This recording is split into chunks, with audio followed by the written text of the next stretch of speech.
23번 볼게요. 23번의 내용이 상당히 이해가 좀 어렵거든. 그래서 내용을 조금 설명을 하고 그 다음에 이제 해석을 같이 해볼게요. 23번에서 하고 싶은 얘기는 인간은 신체적으로 다르다는 것으로 시작을 해요. 내용 자체는. 근데 일단은 우리가 유럽이라는 대륙과 아프리카라는 대륙이 있다고 했을 때 우리는 유럽에는 대부분이 백인이 살고, 그치? 그리고 아프리카에는 대부분 흑인이 있다. 이렇게 생각을 하잖아요. 그런데 우리가 유럽에는 백인만 있는 게 아니라 또 누구도 있어. 흑인도 있고, 그리고 아프리카에는 흑인도 있지만 남아프리카 공화국 같은 곳은 백인이 주 인종이 되는 나라거든요. 이런 식으로 각 대륙에는 백인도 있지만 흑인도 존재한단 말이지. 근데 우리는 피부색으로 본다면 당연히 하얀 피부를 가진 사람들이 백인이고 그리고 어두운 피부를 가진 사람이 흑인이라고 구분을 짓겠지. 이렇게 피부색을 기준으로 한다면 얘하고 요렇게가 하나의 인종이라고 보고 그 다음에 이렇게를 하나의 인종이라고 보지만 그렇지만 문화적으로 따지자면 유럽에 살고 있는 이 백인과 흑인은 같은 부류라고 볼 수 있고 아프리카라는 대륙에 같이 살고 있는 그러한 사람들인 흑인과 백인들을 하나의 또 인종이라고 우리는 또 구분을 할 수가 있단 말이야. 이걸 지금 얘기하는 거거든. 신체적으로도 인종을 구분할 수 있지만 그렇지만 문화적인 기준으로 보면 달라질 수 있다. 이게 바로 23번의 내용이에요. 같이 한번 읽어볼게요. 개별적인 인간들은 가시적인, 이거는 눈에 잘 띄는 이란 뜻이야. 그리고 비가시적인, 눈에 잘 띄지 않는 이란 뜻이고요. 개별적인 인간들은 가시적이고 그리고 비가시적인 면에서 많은 경우에 신체적으로 서로와 다르다. 여기까지 됐지? 다시 해석을 해보면 개별적인 인간들은요 가시적이고 그리고 비가시적인 방식으로 많은 면에서 신체적으로 서로와 다르다. 사람들은 신체적으로 눈에 잘 띄던 그렇지 않던 간에 어쨌든 다르다. 그 얘기를 지금 한 거야. 자, 그 다음 넘어가서 자, 그 신체적으로 다른 것 중에서도 인종을 기준으로 해서 얘기를 할 거야. 만일 인종들이 한 다음에 여기 as로 시작하는 부사들 이렇게 조그맣게 들어가 있고요. 여기서 as는 뭐뭐처럼이라고 해석을 하면 돼. 대부분의 사람들이 인종을 정의하는 것처럼 실제로 바이올로지컬, 생물학적인 실체라면 여기까지 됐어요. 그러니까 만일 이 인종이라는 거, 흑인, 백인 이런 인종이라는 게 진짜로 생물학적인 특징이라면 그러면 아프리카 조상의 사람들, 그러니까 아프리카 조상을 가진 사람들이란 뜻이겠지? 아프리카 조상을 가진 사람들은 공유할 거야.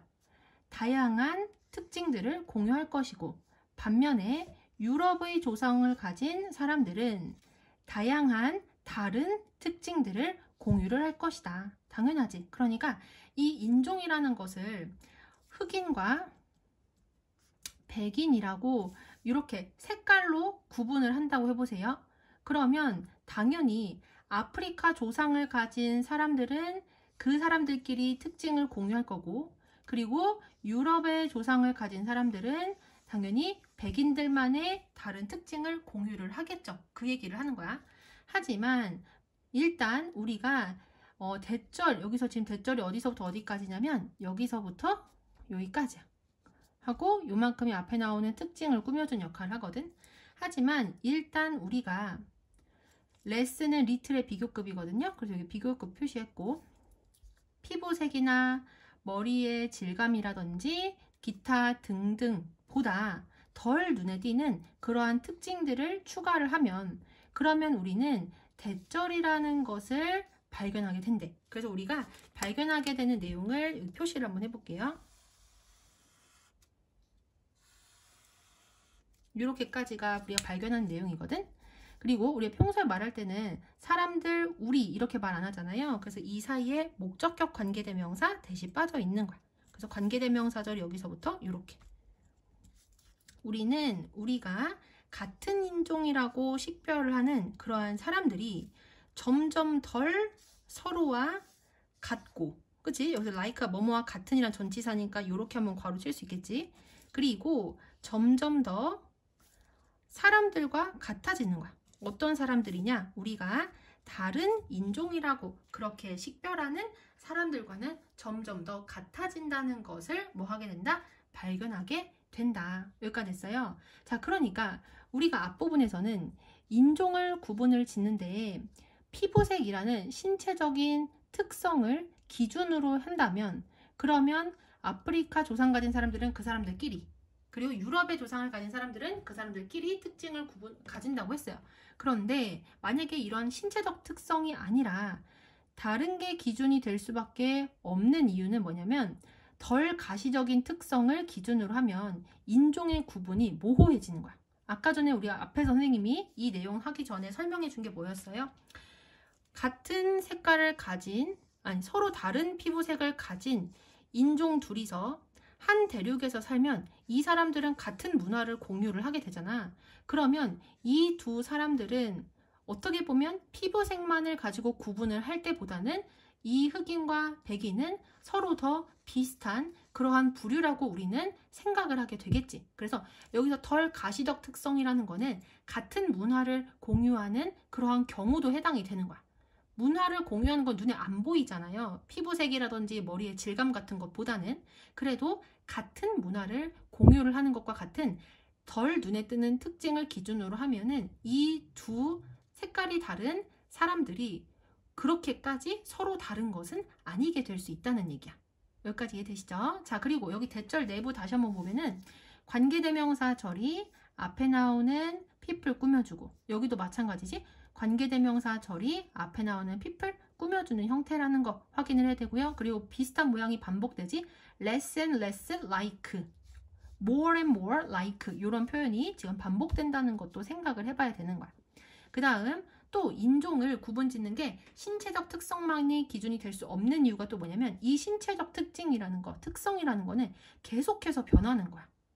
그렇기 때문에 절대적인 기준이 될 수가 없다라는 얘기를 33번 문장에서 하거든요. 같이 한번 읽어보면 add to this point, 이 지점에다가 대절이라는 것을 추가를 하래요. 여기서 이 지점이라는 건 앞에 나오는 내용인 덜 가시적인 특징을 기준으로 하면 인종 구분이 모호해진다라는 내용을 얘기를 했잖아. 그거에다가 지금 33번에서 하는 이 내용도 추가를 해라. 이렇게 해가지고 지금 인종 구분의 신체적 특성만이 기준이 될 수 없는 이유 1번도 있지만 2번도 이 내용 1번에다가 추가를 시켜라. 이렇게 얘기를 한 거야. 자, 그 다음에 이제 대절 보시면요.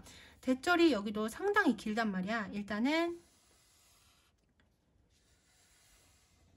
여기까지가 대절 하나, 그 다음에 요만큼이 또 대절 하나가 돼요. 그래서 첫 번째 identify A as B 하면 A를 B로 식별하다 이렇게 해석이 되거든. 그래서 한 사람을 어떤 인종의 전형적인 모습으로서 식별하기 위해 사용되어지는 그러한 신체적인 특성들이 지속적으로 변화할 수 있고, 그래서 한 사람이, 여기서 일반적인 한 사람이 얘기하는 거야. 그래서 한 사람이 어디에서 갈색 피부가 흰색 피부가 되는지를 말할 수 없다는 것을 뭐 해라? 추가해라. 여기까지 됐지? 그러니까 신체적 특성은요 계속해서 변화하는 거야. 예를 들어보면은 피부색도 그래요. 우리가 맨 처음에 완전 뭐 지구의 초창기 인류의 역사의 처음에는 흑인하고 백인이 있으면 흑인은 100% 흑인이고 그리고 백인은 100% 백인일 거란 말이야. 근데 시간이 지나면서 흑인이 백인이랑 결혼을 하는 그러한 사례들이 많이 생기잖아요. 그렇게 되면 피부색이 점점 어떻게 되는 거야? 종류가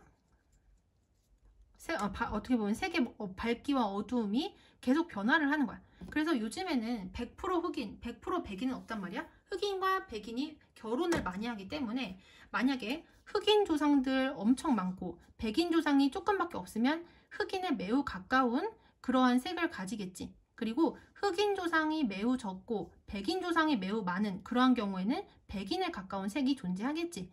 이런 식으로 색의, 피부색의 스펙트럼이 인간의 역사가 지나면서 점점 더 넓어진 거야. 그래서 어느 시점에는 여기 정도 되는 색을 가진 이 사람을 흑인으로 봐야 될지 백인으로 봐야 될지 구분을 하기가 모호해지는 그러한 정도까지도 오게 되었다는 얘기를 여기서는 어디에서 갈색 피부가 흰색 피부가 되는지를 말할 수 없다라고 표현을 한 거야. 여기까지 이해되시죠?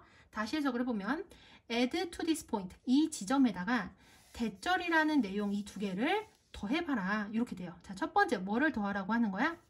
한 사람을 어떤 인종의 전형으로서 식별을 하기 위하여 사용되어졌었던 그러한 신체적인 특징이 지속적으로 변화를 하고, 그래서 한 사람이 어디에서 갈색 피부가 흰색 피부가 되는지를 말할 수 없다는 것을 추가를 해봐라. 여기까지 됐지? 그 다음 넘어가서 비록 신체적 차이 그 자체는 진짜야. 그치? 진짜일지라도 우리가 사람들을 별개의 인종으로 구별하기 위해 신체적 차이를 사용하는 방식은 문화적인 구성이다. 이거 엄청 어렵게 얘기를 하는데 다시 한 번만 해석을 해볼게. 비록 신체적 차이 그 자체는 진짜일지라도 우리가 사람들을 별개의 인종으로 구분하기 위하여 신체적 차이를 사용하는 방식은 문화적 구성이다. 그러니까 정말로 흑인과 백인처럼 신체적인 차이는 존재해. 그렇지만 우리가 이 신체적인 차이, 흑인과 백인을 구분하는 사람들을 인종, 흑인과 백인으로 구분하기 위해 신체적인 차이를 사용하는 방식은요, 문화의 영향도 받게 된다는 얘기야. 아까 전에도 맨 앞에서 얘기했었던 것처럼 같은 대륙에 다른 인종이 살고 있을 때 이 두 개의 인종을 완전히 별개의 것으로 우리는 바라볼 수가 없지. 왜냐면 이 둘은 같은 문화적 영향을 받고 있기 때문에. 그래서 신체적인 차이도 사람들을 구분하는 기준이 될 수 있지만 문화적인 기준도 사람들을 구분하는 데 사용이 되어질 수 있다는 얘기야.